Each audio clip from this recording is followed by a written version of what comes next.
Music, dance, theater. It's time to take a seat on the aisle with Tom Alvarez. Hear from performers, producers, presenters, and creators who enrich our lives in the performing arts. Who's on stage? Here is Tom Alvarez to introduce you. Hello, and welcome to On the Aisle with me, Tom Alvarez. My guest on today's episode is Will Nunziata. He's a New York City-based award-winning director, writer, and producer of film, television, theater, and concerts. Join me now as I go on the aisle in a conversation with Will. Welcome to On the Aisle, Will Nunziata. I'm so thrilled to see you again. Thank you so much for taking time to be with me today. It's a delight. Oh, thank you so much, Tom, for asking me to be on with you. It's so great to see you. You know, we talked previously by email, communicate. I've stayed in touch with your career, and I understand that you're on your way to London. Yes. You're going to be directing 3 shows there. So let's start out by your telling me about these great opportunities that have come your way. Yeah, absolutely, Tom. Well, first and foremost, thank you so much for having me. And yeah, I'll be directing 3 different shows at 3 different amazing venues in London. First up, I have Figaro, an original musical. That'll be at the London Palladium, February 3rd and 4th. And for that show, I'm the co-book writer, co-creator, and the director. And then coming up after that, right after that, I'll be directing White Rose, the musical, in which I am the director, and that'll be at the Marylebone Theatre. The Marylebone Theatre is a beautiful premiere theater in the UK, and the run of that show will be February 27th through April 13th. And then I have the beautiful opportunity to direct Fagala, a new play at the amazing King's Head Theatre. And that run will be around the first week of May till the very end of May. Do you have a previous history with producing and mounting shows in England, in London? You know, I don't, but I'm really grateful, Tom. Ever since I was really young, London has always been such a big North Star for me in terms of working in the theater there. I think that the theater there is so rich in history and different from New York and Broadway. I feel like West End theater has more of they seem to have more of a capacity to take risks with more really how do I say this, with maybe less commercial like entities. And whereas you might see the type of theater on the West End that you might find in New York, maybe more off Broadway. I just think that they take a little bit more risks and bigger swings with all different types of art. But nonetheless, I am born and bred in New York, so there's nothing against Broadway. I love it. And I hope, knock on wood, in the near future that dream will come true. But Tom, I'm just so grateful that well, of course, there's always been that unique relationship between us and England in general. We speak the same language, we share many of the same traditions. We used to be a part of them, and they love the American theater, and as you know, directors love to work in New York and vice versa. So this seems like a natural progression for theater or creatives like you to want to go back and forth. And they love American voices. So let's start with Figaro. Tell me about Figaro. Yeah, sure. Well, Figaro, an original musical, is a musical that I created with the amazing Ashley Jana over the pandemic. And it's an original show, not based on anything. Nothing actually in terms of, the opera or that's what I was just going to ask. That would yeah, come immediately, right? But it has nothing to do with that. Okay. nothing to do with it. Nothing to do with it. It's really a beautiful show that Ashley has written a gorgeous score in lyrics to. We co-wrote the book, co-created it together. And I'm just so grateful that the cast that we have for this first step in the journey is filled with West End icons. And I'm so grateful that Who are some of them, and tell us about them? Who are a few? Sure. So John Robbins, who plays Figaro, is, I mean, he's like West End's top leading man. He's played Phantom in Phantom of the Opera. He was Jean Valjean in Les Mis. He was, my God, he just played King George in Hamilton. He's the best of the best. And the fact that he's originating this role on the West End stage is a dream. Also, Amy Atkinson, who is one of the original Queens and Six on the West End. She was the lead in Pretty Woman on the West End. Ava Brennan, who just was one of the longest running Nalas in The Lion King. She was one of the leads in Hamilton. She played Fantine in Les Mis. We have Keon Eagle Service. Keon is playing Oliver in Oliver on the West End. And he is taking a little bit of time off to be with us as one of the as the young boy. The young girl, Sophia Goodman, just played Matilda in Matilda on the West End. I don't want to leave anyone out. Wow. We have gorgeous Kaylee Capaldi, who's actually coming over from the States. She played the role of Sienna, the lead role on the album. And Kaylee has such a beautiful history with London. Kaylee is a dual citizen, and her mother is Lee Zimmerman, an Olivier Award winner. And I really want to tell this story, Tom. Kaylee grew up in the dressing room of her mother, Lee Zimmerman, about 12 years ago when her mother, Lee, gave an Olivier Award-winning performance as Sheila in the revival, the West End revival of A Chorus Line at the London Palladium. And Kaylee will be in the exact same dressing room that she grew up in, that her mother had. And and finally, we have amazing Maggie Salamini, who's also coming from the States, who's a member of the ensemble. And then Daniel Brocklebank plays Antonio, Sienna's father, and he's a huge TV star there. He's one of the stars of Coronation Street, one of the big shows there. But he comes from the stage, and so he's making his big stage return. So again, Tom, Star-studded. You know, I never want to leave anyone out, but I'm just so grateful that the cast is just the best of the best. Well, as a director, that's a plum. That's a plum. You've got these wonderful actors to work with, and I'm sure you're always about growth, I know, and to be able to have the opportunity to do this collaboration, wow. Yeah, I mean, look at casting for me is probably the most important thing I can do as a director, right? And because it is such a collaborative art form, as you know, to be able to cast not only great actors, but also great humans. I'm thrilled that for Figaro, an original musical, the first time people are going to be seeing this fully staged version are going to be with some of the best talent London has to offer. And tell me again about your partner in this collaboration. So the co-creator, my co-librettist, and the composer and lyricist is Ashley Jana. She's an award-winning, I mean, she's a creative force. She's not just one thing, because for this show, amongst the titles that I just mentioned, she's also the show's orchestrator, the arranger. She's a force. And we met Tom during the pandemic. You know, we met at the beginning of the pandemic. I fell in love with her music. We met on Zoom. I asked her if she had ever wanted to write a musical, and she said, that's all I've ever wanted to do. And for a year and a half, Tom, a year and a half, once a week, we would meet throughout the pandemic, and we wrote the story of this musical. And after a year and a half, we had a full book, a full score, all lyric, and she's just been such a pleasure. She's such a creative force, and I'm so excited for the world to be able to get to see our collaboration. What are some of her credits? Oh my gosh, she's done a lot in the pop world. She's written songs for television shows, for radio, for commercials, but this is her first big foray into the musical theater. How old is she, if I may ask? Oh, I don't want to give age away, but she's well, young. Age range. She's young. And this is just the beginning for her. I'm so thrilled. I'm so thrilled for her.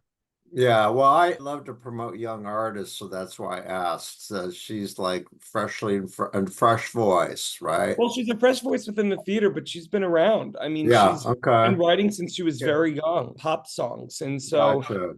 Educate me about this process. So is it a tryout that you're doing there? it's It's a very limited run. What tell me the status? Yeah, it's very interesting. They have a new formula there that they've been trying out there since the pandemic, where basically for a lot of these new shows, normally the process would be in this step of the developmental process. It's like, you would do maybe a workshop and invite potential investors and producers to a rehearsal room. But this is such a like swing big moment that even though it's a new show still in development, that we were given the opportunity through the invite to do a fully staged version of this show for a paying audience. And also, obviously, we're going to invite potential producers and investors for the commercial run, which will be happening, the big commercial run. News on that soon. But in terms of this run, we have such a beautiful team of co-producers and investors who believe in the show already and are able to, come to London and be on this journey with us for this first step. That's part of your role in Ashes as well, or how does that work? How did you attract these investors? Well, for every project, I like to say that each show is kind of like its own quote unquote assignment. So for the Figaro assignment, because we were so fortunate to have a world premiere cast recording of the show already, we already Oh, had, yeah, we already had a proof of concept of it. So through presentations of the music in a recording studio in New York with an initial version of the script, we did 3 different presentations of the show, almost like listening parties of wow. show fully read out with the stage directions. And that was a really cool, innovative way I'll that say, was that did you is that was that all online? How did you work that? it was no, it was in New York City. So we went to the same recording studio that we had recorded the initial album. And basically, those people, though, that weren't able to come to New York City, we were able to send pitch decks and the album and also the libretto to them to kind of read and listen to on their own time. Oh, that's wonderful. And when did all that occur? I would say beginning about a year ago. Okay, okay.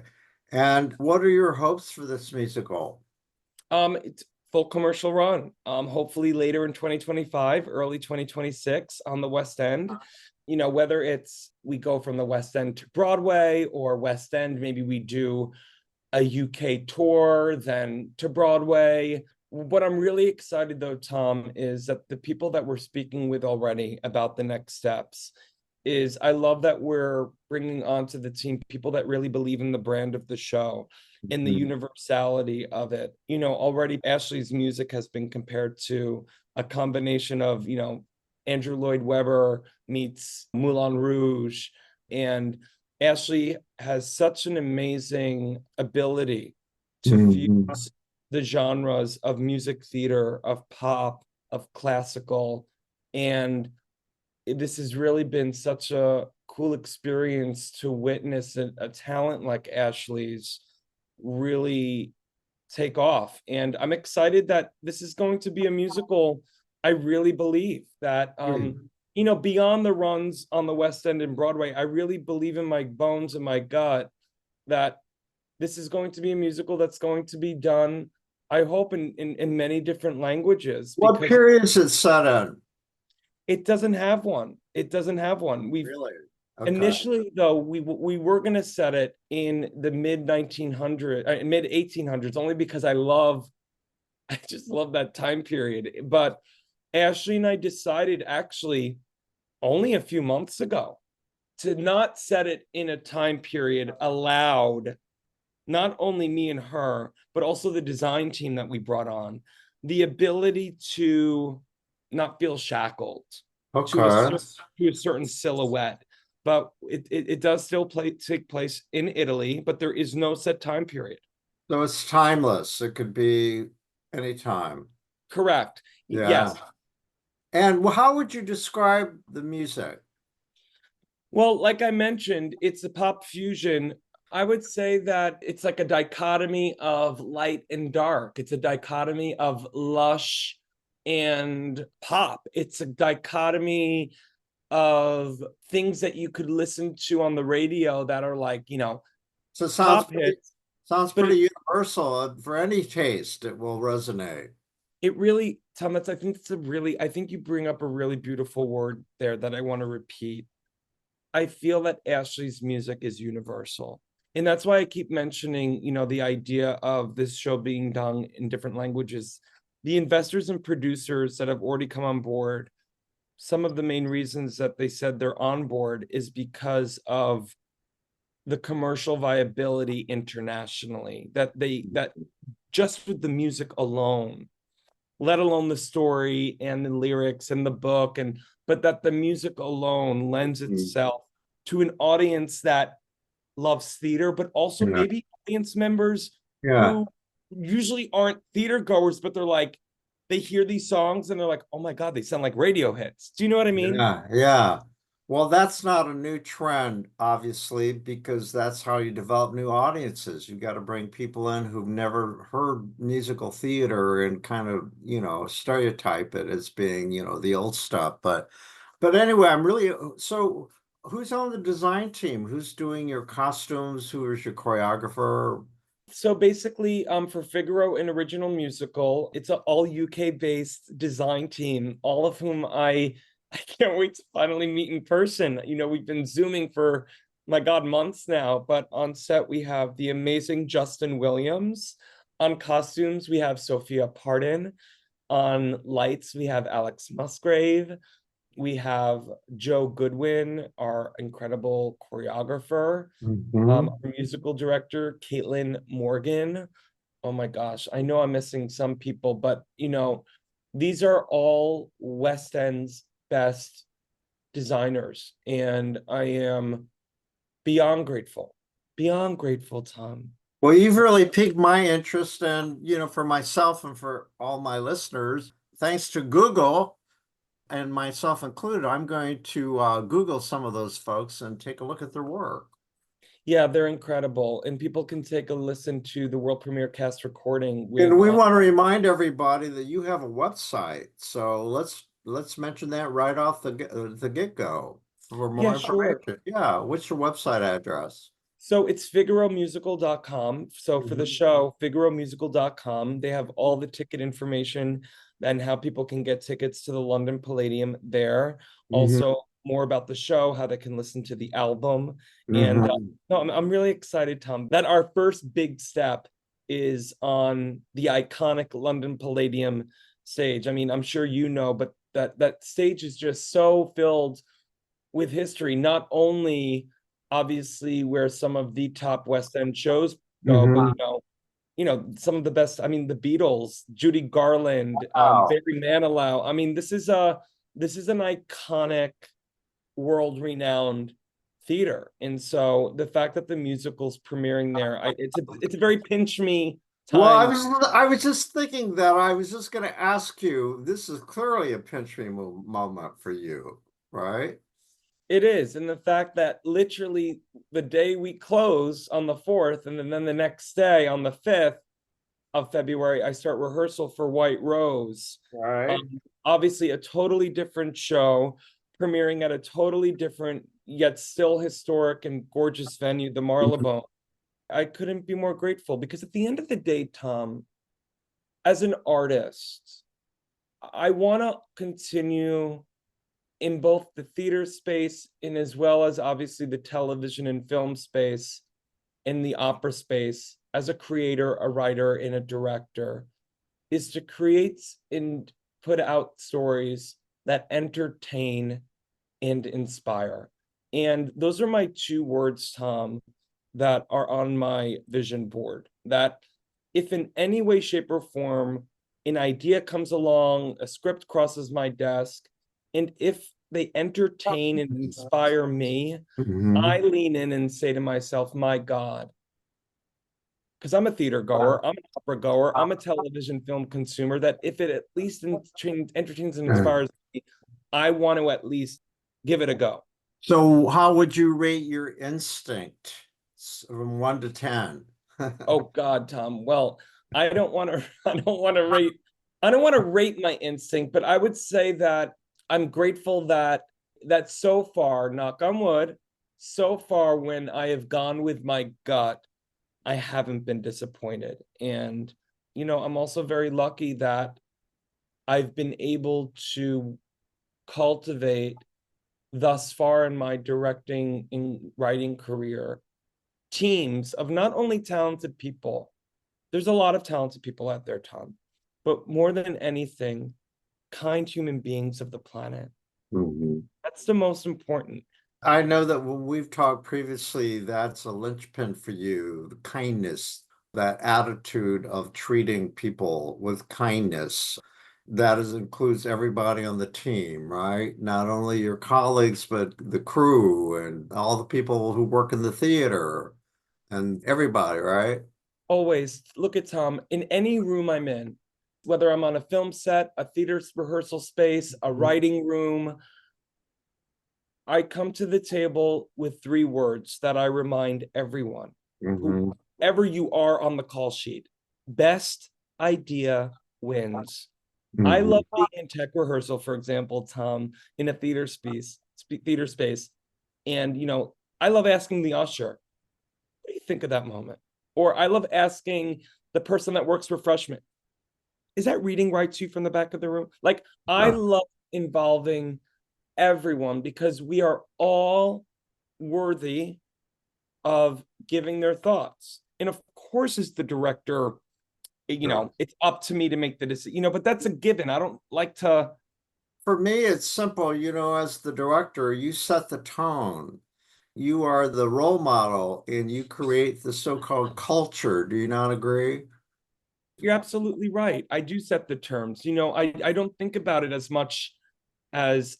It's going to be chill. It's going to be cooperative. You don't have to have tension or anxiety when you show up because the director's a tyrant, Yeah, my way or the highway kind of guy or yeah, woman. I don't believe in that. I don't believe in that type of work. I feel like show business is hard enough that when Sure. you actually get to do the thing, it should be as fun and playful Yeah. and You're as not a possible. micromanager and you don't do line readings.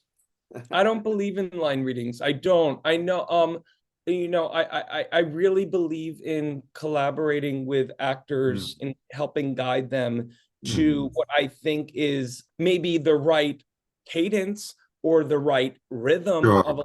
but I don't I don't What think is it safe to say that you cast actors who can deliver, right? So you're hiring creative pros and you can let them go because you can trust that they're going to give you what you want. Is that right?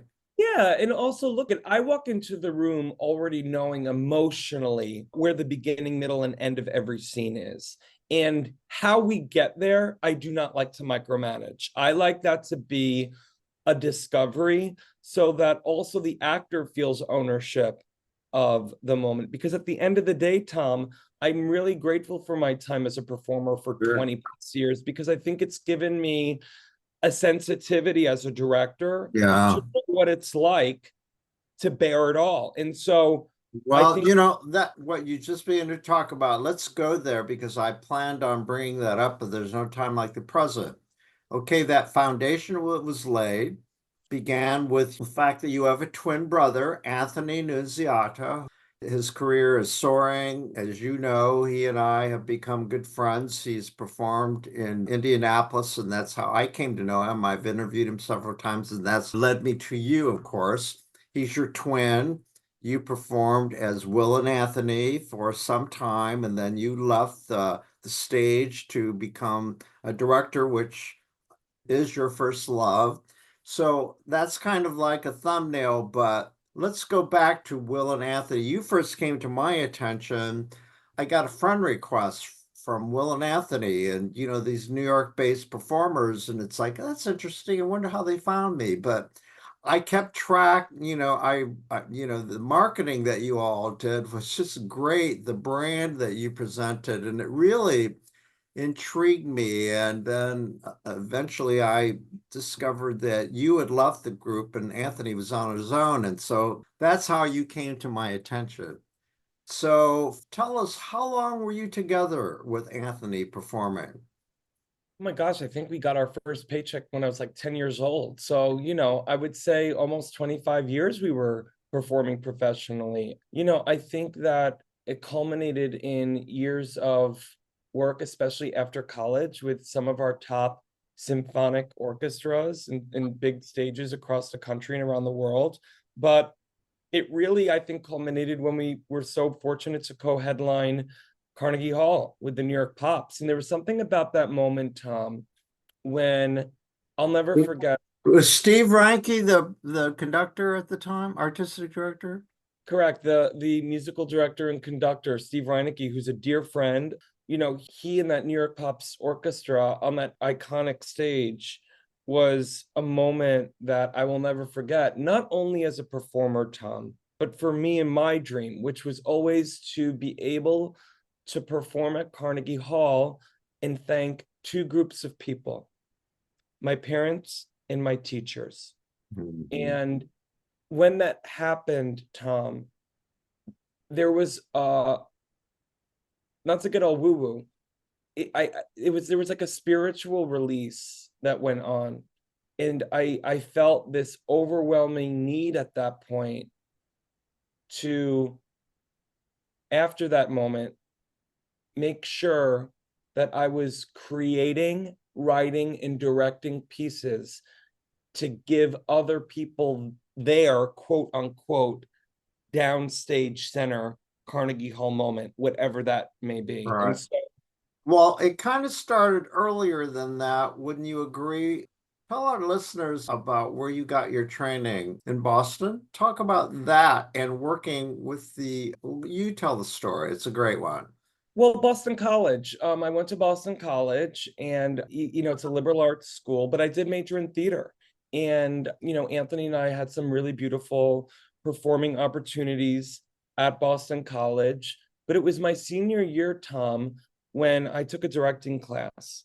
And no, my junior year, I took the directing class. My senior year, I directed a musical, and it was Bat Boy the Musical. And Bat Boy. Oh my God, I love that musical. isn't it such a great show? Yes. And I'll never forget, Tom, the first day of rehearsal of Bat Boy. I was overwhelmed with emotion, and it reminded me of all of the feelings I used to get as a little kid watching shows on Broadway. And I realized in that moment that, oh my God, this is where I'm really meant to truly, I think, be able to use all of my talents. And granted, shortly after graduation, the first real job I had, granted unpaid, but believe me, I didn't have to get paid for this amazing opportunity. I assisted the director on Broadway, Lonnie Price. What's that? Who is that? Lonnie Price is a world-renowned Broadway director, and he directed 110 in the Shade for Roundabout, and that starred Audra McDonald on Broadway. Oh my And I was the goodness. assistant director, and it was from that experience I realized I would come back to the theater as a director. 110 in the Shade. Who was the composer? That's Tom Jones and Harvey Schmidt. There you Right? go. The Fantastics guys. Correct. Yeah. Correct. Okay. It starred Audra McDonald at Studio 54 Oh my goodness. on Broadway. That was my first experience out of college. And I learned so much from Lonnie in that experience. I also learned I wasn't a very good assistant because I think in my head I had too many ideas. So I think there was a part of me that felt like, some people, like, they can go the whole assistant director and associate director route, but I knew in my gut, Tom, I needed to continue to perform Yeah. and come back a director. What did you take from performing with Anthony that was most useful to your present career as a director? What are some of the things that you learned that you've been able to apply directly? I think, well, first and foremost, I think I know what it's like I know what it takes to get to the stage. I know what the constant inner negotiation and battles and conflicts and fears and wants and needs are as a performer. So I think as a director, first and foremost, I come with a deep love, care, and sensitivity for the performer.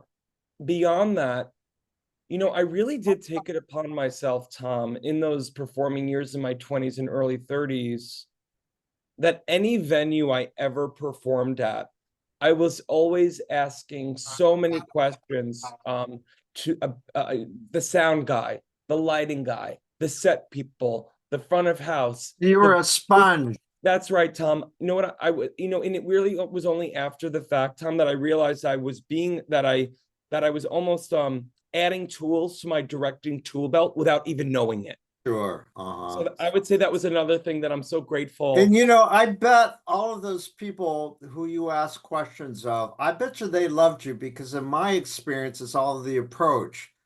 There's certain type of professionals who love to share and mentor to younger performers. There are some who are very impatient with that kind of thing. But in my experience, I think, the best are those, and you probably really charmed them. Well, I don't have a big enough ego to know if I charm them or not, but Well, to some extent, I think you probably did because of your enthusiasm is infectious. Aw, thank you. I just don't know how to be any other way, Tom. I think for so long, I feel like I wasn't able to be my fullest, most authentic self. And again, I'm not downplaying my beautiful time performing, but I think, and this, I think in anyone out there that when they finally get to enter their bliss, Yeah. that you feel like you're full self. So I feel like now more than ever, I feel like I owe it to myself. I owe it to my collaborators. I owe it to the world that I'm putting the art out into, that I never be anything but my fully unapologetic, And authentic. that says to me that you seek to be authentic. Who taught you to be authentic? This might sound egotistical, but I think myself, I think I had to go through a lot of personal demons and growth and mistakes to get to a place full acceptance of my both personal and professional dreams. And What you're saying is so consistent over the years of all the people who I've covered who have really successful. They all say the same thing about authenticity and about how it's important to put away the measuring stick and just not compare yourself to be other. Don't be anybody but who you are. Be yourself. They all say that. It's a consistent thing. I love that. I think you bring I'm gonna quote the late great Judy Garland. One of the things when I'm asked sometimes by students when I do master classes, which is probably one of my most favorite things that I get to do. I now do them via Zoom right now with London students. I just did one, my God, 2 days ago with Are these directing acting master classes? that Wow. I love doing them, Tom. And now with the power of Zoom, I get to do it. But one of the main things that I do, that I say to actors in terms of when they say, what advice would you give to actors, when they come into an audition? And I always quote the late great Judy Garland, who said, it's best to be a first-rate version of yourself and Yes, not a second-rate version of someone else. exactly. Exactly. And isn't that a great feeling, though, when you come to wholeness, self-actualization, they call it in therapies. I think if you're an artist, it's so important to be able to try to be original, not to be derivative. Don't you agree? Yeah, I do. And, sometimes it just takes the work. I mean, the work on yourself. And I look back on the beautiful experiences when I look back at my childhood and my love of the theater. And I look back at all of the incredible experiences that my brother and I procured for ourselves as performers. And the fact that now I'm able to live out this childhood fantasy of directing and writing and creating for theater, television, film, and opera coming up.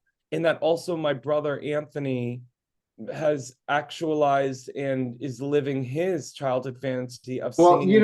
when I interviewed him on this podcast, he talked about your parents, how your father is in advertising.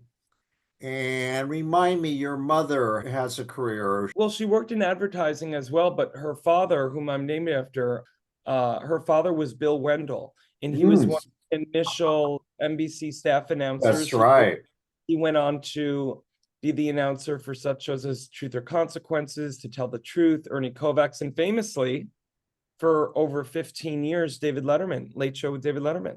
Yeah. At what network was David at? Well, he began with David at NBC and then was with him for the first few years when he transferred over to CBS. And did you know that Dave, if I may, my connection with David is that I worked in TV here in Indianapolis, and that's where he started his career, at a station across the street when Oh my gosh.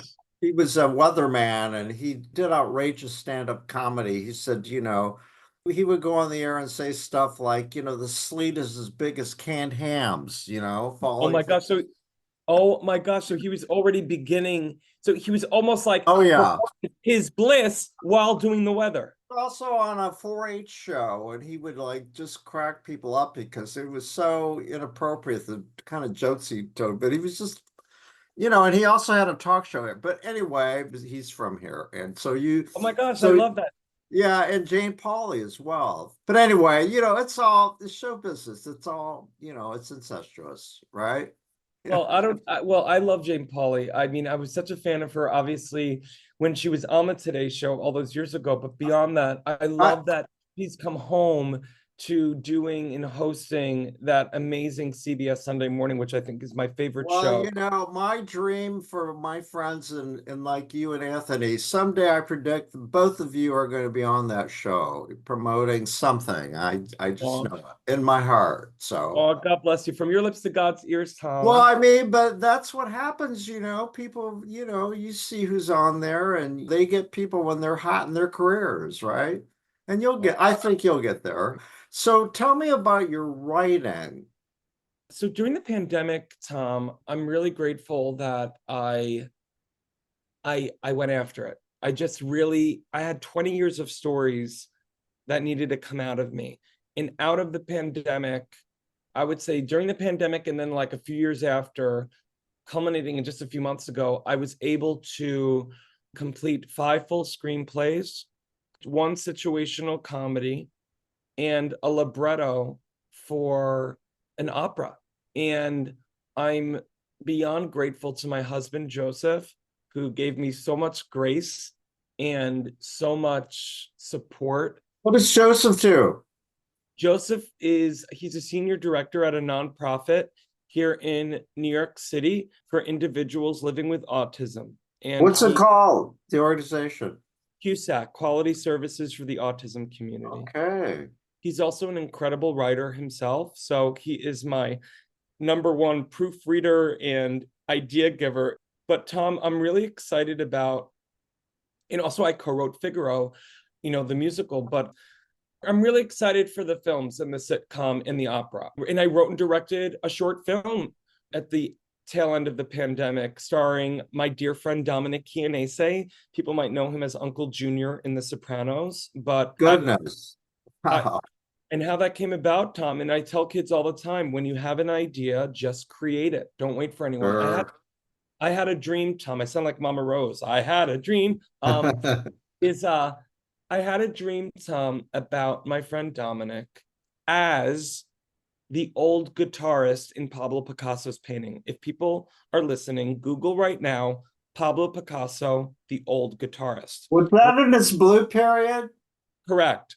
Yeah. And Okay. and I saw Oh, my wow. friend Dominic as the old guitarist. I woke up, I wrote out a mini movie, and Dominic was living in London, is still there. He was living in London at the time. And I put that idea away. 6 months later, I'm walking the streets of New York with my husband, walking our two Malteses, Bella and Vincent. Shout out to them, our babies. And I hear a very familiar voice. And I've known Dominic for 30 years. So this is a man that knew me when my name was Willie. I literally am walking the street, and then all of a sudden I hear, Willie, Willie. I'm like, who the hell is calling me? I turn around. It's Dominic Chianese, at the time 92 years old. So he goes, Willie. I'm like, Dominic, I've not seen you in 15 years, but I cannot believe you're calling me right now from this. Don't you live in London? And he goes, yeah, I'm here for a week. And he goes, sit down. It was on the east side. We were drinking red wine in like 12 noon. And I go, Dominic, I cannot believe I'm seeing you. He goes, why? He was like, 6 months ago, I had a dream about you. And I painted him the picture about the film, The Old Guitarist. And he said, Willie, when I'm back this summer, let's do it. So in the summer of 2020, my God, is it 2021 or 2022? I think it was 2022. I don't know what time is anymore. We shot it in one day, Tom. Oh my goodness. Dominic saw the first cut of it. And I was just going to put it up on YouTube as like a proof of concept for me as a filmmaker. And it also starred, special shout out, Mike Cefalo, Aiden Sky, and beautiful music by the amazing John LaBarbera. Dominic said, Willie, you got to submit this to film festivals. I went, really? He goes, yeah, I'm really good in it. And you're writing, you're directing. You got to do it. The music, John, Aiden, Mike, we got to do it. Tom, and I don't say this to brag, I literally was like, okay. It's won over 14 different short film festivals. Is it on YouTube still? Can we see it? Yes. So I'm going to get there. Thank you for that reminder. From winning over 14 national and international short film festivals, Fantastic. both as a film and me as a director, a few for Dominic as an actor, Tiny Scripted, which is a distribution entity for short films, found out about it. And we have so we are now officially distributed through Tiny Scripted. And if people go on YouTube and they search The Old Guitarist, my name, Will Nunziata, Dominic Chianese, or just put The Old Guitarist film, they'll be able to see it. And I can't wait. So that began kind of this notion, and I don't tell this story, Tom, to brag. I say it that if you ever have an idea, no matter where you're at in life, age, write it down, and you never know how it's going to manifest. And I've been told that it's important to write stuff down. You do that, right? Because it makes it real. You hit the nail on the head. It makes it real. And that's just one example of how these past few years have been for me. Like that when you write something down and you let go of the how, that it will come about when it's meant to be. I really, really, really, really believe that. In my other films, to go back to your initial question, sorry for that diversion. Yeah. But Yeah, that's fine. No, I'm really excited for you that you have that versatility, because actually these days it's not uncommon to be marketable. You got to be able to do everything. Performers, but also the best work is being done by people, as you know, the best directors in Hollywood come from the theater and back and forth. So I'm really excited to see what is forthcoming from that noggin of yours. So you want to do feature films, I'm sure. Have you made any inroads in Hollywood? Or there's a lot of production in New York though too, right? Yeah, there is. I'm so grateful that I have 5 fully completed screenplays. One of them, my psychological horror Lilith, it's already won, I can't believe it, 2 different national screenwriting contests. One, Wow. Lilith has won the 2023 Hollywood Blood Horror Screenwriting Competition. And then the 2024 New York Screenplay Competition for Best Horror Script. And So you like horror films?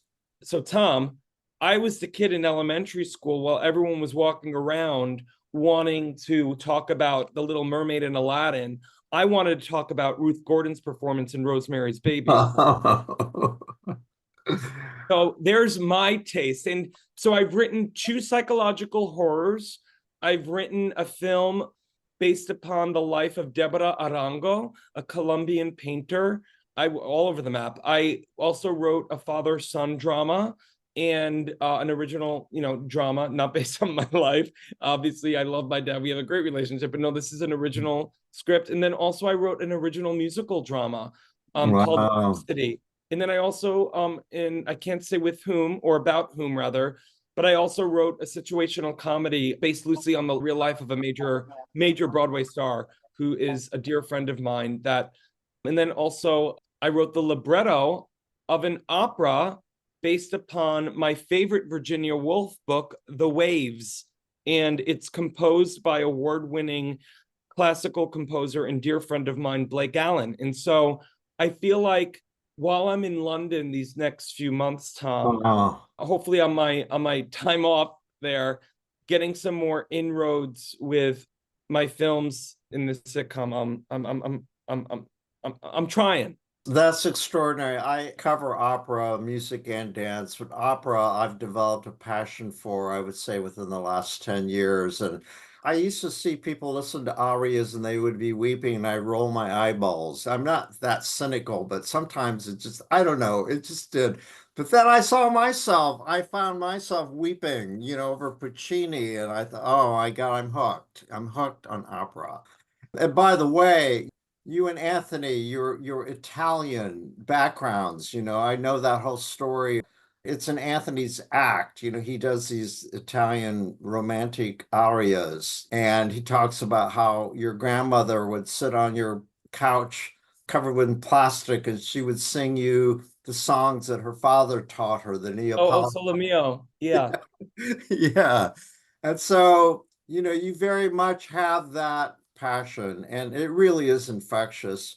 Well, listen, I really appreciate this time you've given me, and I wish you nothing but success. And you've really inspired me to examine your work and take a look at that YouTube. And I hope that we cross paths. I hope to make it to New York soon, and I hope you're back from London in May. Do you know if you'll be around? In May, yeah, I'll be back in the mid-May. But before we end, Tom, I really want to thank you because you've always been such a big supporter of mine. Obviously, you're close friends with my brother, but beyond that, thank you so much for being not only an incredible artist and creative yourself, but you provide such a beautiful, safe space for artists. And it's something that we need now more than ever. And so I just wanted to really thank you. It's my great pleasure. I'm the lucky one here. So I wish you great success in London, and I can't wait to read the great reviews. I wish I were there so that I could review it myself, but who knows? I may, I'm planning on going to London, but unfortunately, probably not until the summer. But anyway, maybe you'll have your fully produced commercial run. Who knows? Good. That'll be it, Tom. Let's manifest that. Okay, I'll write it down. Write it, Tom, write it down. And it'll only happen, Tom, if you write it down. So this commercial run for Figure Original Musical is going to be really if you write it down or not. What's that saying? From God's ears to your mouth? From your lips to God's ears. From your lips to God's ears. Well, thank you very much, and I will see you on the stage at some point, or your work, okay? Thank you, Tom. Thank you so much for your time today. Thanks.